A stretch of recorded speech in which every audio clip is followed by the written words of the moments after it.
பாண்டவர்களும் படைபலத்தை பெருக்குவதை அறிந்து சல்லியன் தன்னுடைய மருமக்களான பாண்டவர்களுக்கு உதவ பெரும் படையுடன் உப்பிலாவியம் நோக்கி விரைந்தான். அலைக்கடல் போல் ஆர்ப்பாரித்து கண்களுக்கு எட்டிய தூரம் வரை 4 வகை படைகளும் அணிவகுத்து உப்பிலாவியம் நோக்கி வீறு நடை போட்டுச் சென்றன. பெருமையுடன் தேவேந்திரனை போன்று சல்லியன் வருகிறான் என்பதை கேள்விப்பட்ட துரியோதனன் புழுவாய் துடித்தான்.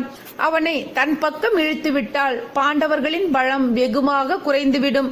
பின்பு அவர்களை எளிதில் வென்றுவிடலாம் என்று நினைத்து வஞ்சகமாக திட்டம் ஒன்றை தீட்டினான்.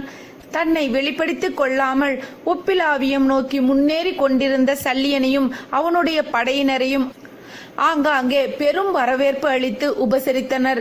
இந்த செயலால் தன்னுடைய பணியாளர்களை முழுமையாக ஈடுபடுத்தினான். படையினர் அனைவரும் பருக சுத்தமான தண்ணீர், அறுசுவை உணவு, பானகங்கள், சல்லியனுக்கு சாமரம் வீச பணியாளர்கள் என